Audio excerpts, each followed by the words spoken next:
Lily के ये कहने पर कि वो चर्च और स्वॉर्ड सेंट का विरोध नहीं कर सकती, लैम्थिन ने कहा कि उसने समझा और उसने लिली के साथ एक गठबंधन का प्रस्ताव दिया। यह प्रस्ताव सुनकर लिली चकित रह गई। जब तक लिली कुछ कह पाती, लैम्थिन ने अपनी नीयत दिखाते हुए अपने साथियों को आदेश दिया कि वे उन लड़कियों पर पवित्र शक्ति का प्रहार करना बंद कर दें। उसने यह भी कहा कि वो उनके लिए रक्त प्रदान करेगा। तभी लड़कियां उठ खड़ी हुईं और लगभग ठीक ठाक दिख रही थी। लिली ने तुरंत लैम्थिन के प्रस्ताव को नहीं माना, क्योंकि उसके मन में यह संकोच था कि जितना रक्त वो दे सकता है वो उसकी सारी सैनिकों को लंबी अवधि तक जीवित रखने के लिए पर्याप्त नहीं होगा।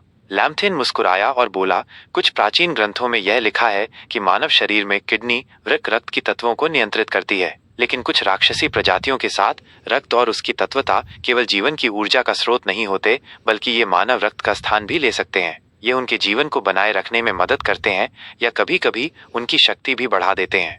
लड़कियां लैम्थिन की बात सुनकर पूरी तरह से उलझन में पड़ गईं, क्योंकि उसने जो ज्ञान दिया था वो उनके लिए बिल्कुल नया और अजनबी था। वे आपस में धीरे से बोलीं, कैप्टन, क्या आप समझी कि उसने अभी क्या कहा? उस समय लिली का चेहरा बेबस था और उसकी आंखें पूरी तरह से खुली हुई थीं। जब लैम्थिन ने देखा कि उसका ज्ञान इन लड़कियों के समझ से काफी आगे है, तो उसके मन में हल्का सा अफसोस हुआ।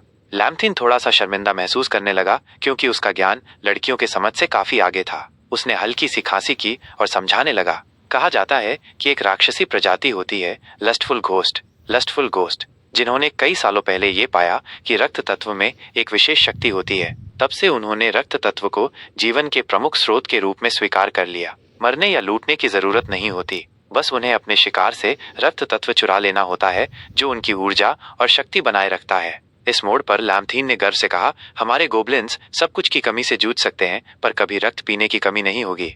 लैम्थिन की बात सुनकर लड़कियों में चर्चा होने लगी। मुझे लगता है मैंने कभी सुना है इसका जिक्र, लेकिन क्या ये सच है या ये हमें धोखा दे रहा है? तब लिली ने कदम बढ़ाया और कहा, सच या झूठ पता चल जाएगा जब हम कोशिश करेंगे। लिली के आगे बढ़ने पर एक लड़की ने उसका हाथ पकड़ लिया और बोला, कैप्टन, हम काउंटेंस के लोग हैं और काउंटेंस तो अभी पृथक सील्ड है।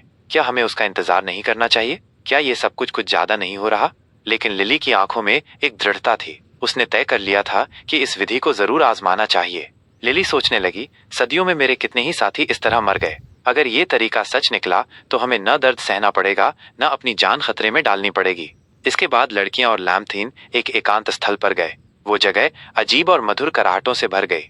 लिली का शरीर बार बार हिलता रहा, पसीने में भीग गया, थकान और मेहनत से। बाकी लड़कियां ये दृश्य देखकर लाल हो गईं, संकोच में लेकिन साथ ही उत्सुकता से भरी हुई। तभी एक गहरी संतुष्टि की सांस गूंज उठी। लिली की आंखें और अधिक खुल गईं और उसका चेहरा प्रामाणिक सुख से लाल पड़ गया। उसे यकीन नहीं था कि ये तरीका सच में काम करेगा, लेकिन जैसे ही उसने ट्राई किया, उसे एक अलग ही शक्ति महसूस हुई, सिर्फ खून पीने से भी ज्यादा। बाकी सब लड़कियां भी हैरान रह गईं। क्या ये सच है? मैं भी ट्राई करना चाहती हूँ, एक ने कहा। सारी लड़कियां एकदम लैम्थिन की तरफ भाग गईं।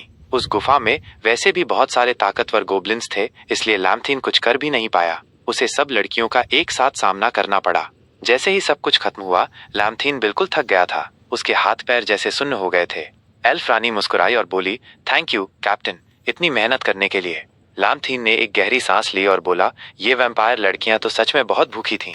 उसी समय एक झगड़ा हो गया था टैवर्न के अंदर। तू तो डरपोक निकला, कब से तेरे से नाराज हूं मैं। गोबलिन से लड़ने तक से डरता है तू, और ऊपर से अपने आप को डायमंड लेवल एडवेंचरर बोलता है। तभी एक काला चोगा पहने आदमी चिल्लाकर बोला, ज्यादा ज्ञान मत दे मुझे, मेरे पास टाइम नहीं है तुझे रिवॉर्ड कमाने में हेल्प करने का। दोनों आदमियों की लड़ाई अचानक रुकी, क्योंकि टैवर्न का दरवाजा जोर से खुला। एक सुनहरे बालों वाली औरत अंदर आई। सब लोग उससे देखकर हैरान रह गए। वो स्वॉर्ड सेंट थी। सब खुश हो गए कि वो अब पूरी तरह ठीक हो चुकी थी। कुछ मिनट बाद टैवर्न में एकदम सन्नाटा छाया हुआ था। स्वॉर्ड सेंट बीच में बैठी थी। चारों तरफ से एडवेंचरर्स घेर रहे थे। तभी एक आदमी बोला, स्वॉर्ड सेंट, क्या आप अकेली ड्रैगन आइलैंड जाने का प्लान कर रही हो और चाहती हो हम सब मिलके उन गोब्लिन से निपटें? स्वॉर्ड सेंट ने हाँ में सिर हिलाया। हाँ, सिर्फ इसी तरीके से हम ड्रैगन ट्राइब और गोब्लिन्स दोनों को एक साथ मिटा सकते हैं। एक और आदमी जो थोड़ा घबराया हुआ था बोला, क्या ये प्लान पूरा हो पाएगा? हम तो सिर्फ लो लेवल एडवेंचरर्स हैं। उसी वक्त एक और आदमी ने पूरी हिम्मत के साथ बोला, अरे ये तो बस एक छोटी सी कोशिश है, मैं तैयार हूँ हेल्प करने के लिए। स्वॉर्ड सेंट के मिशन में मैं उनका साथ दूंगा, न्याय के लिए लड़ने के लिए।